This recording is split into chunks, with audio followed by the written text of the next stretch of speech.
नमस्कार, आप सभी का हार्दिक स्वागत है शिक्षा क्रांति के मंच पर। और शिक्षा क्रांति के मंच से 3 तरह की गतिविधियां मुख्य रूप से होती है, जिसमें वृक्षारोपण, संवाद और सफाई कार्यक्रम। आज संवाद के इस परिचर्चा में मैं आपका फिर से और सत्यन सर आपका स्वागत करती हूँ। बहुत बहुत धन्यवाद रेखा मैम। सर, आप अक्सर संवाद मंच के माध्यम से आप यह कहते हैं कि हमें सुबह की मॉर्निंग वॉक करनी चाहिए, जिसमें आप महत्व देते हैं शरीर साधना, शब्द साधना और शून्य साधना को। तो अक्सर कहा जाता है कि सुबह का वक्त पढ़ाई का होता है, सुबह पढ़ाई करनी चाहिए, आपको सुबह ज़्यादा समय बर्बाद नहीं करना है। तो आप क्या कहना चाहते हैं कि अगर सुबह मॉर्निंग वॉक बच्चा पेरेंट्स के साथ जा रहा है, किसी के साथ जा रहा है, क्या वो समय की बर्बादी है?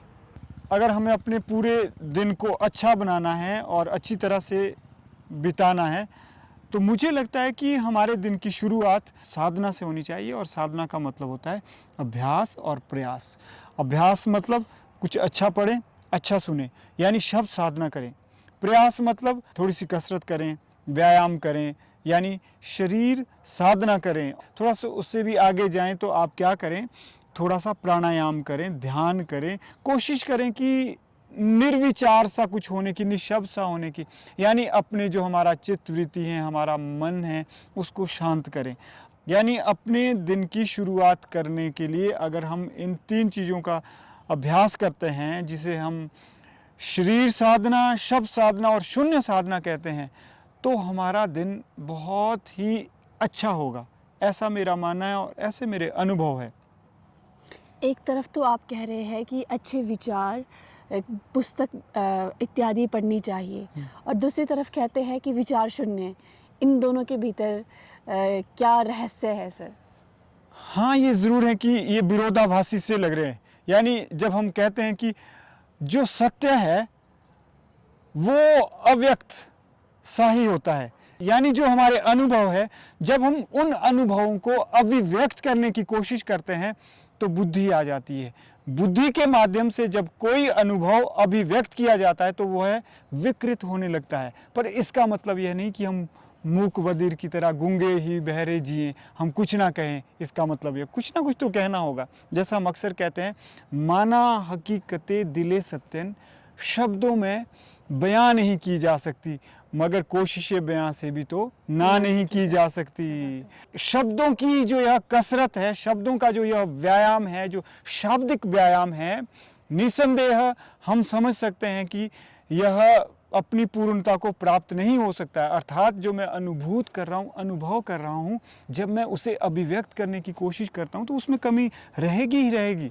यानी जो सत्य की अव्यक्तता है, उसको व्यक्त करने की हसरत है हमारी, तभी तो यह शाब्दिक कसरत है हमारी।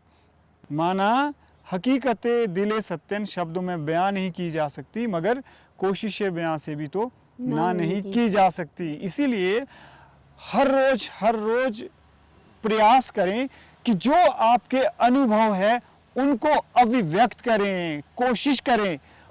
तो अभी तक हमने 2 प्रश्नों के ऊपर थोड़ी सी डिस्कशन की। जी। तो मेरा अंतिम प्रश्न यह है कि अगर शब्द साधना, शरीर साधना और शून्य साधना एक ऐसा व्यक्ति करना चाहे जो फाइनेंशियल रूप से भी स्टेबल है, उसके पास करने के लिए बहुत सारे कार्य भी हो सकते हैं, आप कह सकते हैं गृहिणी, एक शिक्षक, जो भी मतलब अपनी लाइफ में कोई कार्य कर रहा है, तो उनके लिए सर ये 3 चीज़ें किस तरह से संभव है? देखिए, जहाँ तक शरीर साधना की बात है, तो मैं कहूँगा कि जितने भी हम आसन करते हैं, प्राणायाम करते हैं, अगर मनुष्य ईमानदार है, वो ईमानदारी से खेती बाड़ी कर रहा है, आप कह रहे हैं वो आर्थिक रूप से संपन्न नहीं है, उसे बौद्धिकता से संपन्न होना है।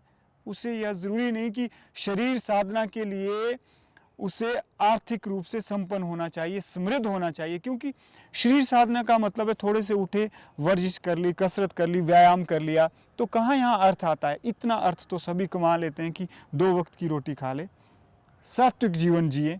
तो मुझे लगता है कि इसके लिए कोई बड़ा अर्थ नहीं चाहिए। अगर ठेले पे सब्जी बेचने वाले हैं, गोलगप्पे बेचने वाले, जो मतलब डेली वेजेस पर कार्य करते हैं, उनको भी शरीर साधना, शब्द साधना और शून्य साधना करनी चाहिए, इसलिए कि ताकि वह अपने जीवन की और बेहतरी के लिए कार्य एक कर प्रयास करें। अगर सत्य को प्राप्त करने के लिए थोड़ा सा आप में थोड़ा सा संयम है, आप में थोड़ी सी शुद्धता है, पवित्रता है और अच्छा भाव है, प्रेम भाव है, तो मुझे लगता है कि ज्ञान, भक्ति, ध्यान ये स्वतः ही मनुष्यों के भीतर उतर आते हैं, ऐसा मेरा मानना है। यानी जो सत्य योगियों को, सिद्धों को बड़ी मुश्किल से हासिल होता है, वह सत्य एक ईमानदार आदमी को स्वतः ही हासिल होता है। उसके आदर्श हैं, जब उन आदर्शों पर चलता है और कर्मों में ढालने का प्रयास करता है, तो उसे सत्य का आभास होने लगता है और उसके भीतर सत्य उतरने लगता है। जी। ऐसे मेरे अनुभव है। तो आज की शब्द साधना में बस इतना ही। हमने कोशिश की कि हम तीनों साधनाओं को बयां कर सके, और सर ने एक साधना पर, जो कि शब्द साधना है, उस पर काफ़ी ज़ोर दिया, क्योंकि शब्द साधना वही नहीं जो हम मुंह से बोल रहे हैं, शब्द साधना वह भी है जो हमारे मन के भीतर निरंतर चल रही है, और वही शब्द हमें हर एक कार्य के लिए एक फ्यूल का काम करते हैं। It fuels our action.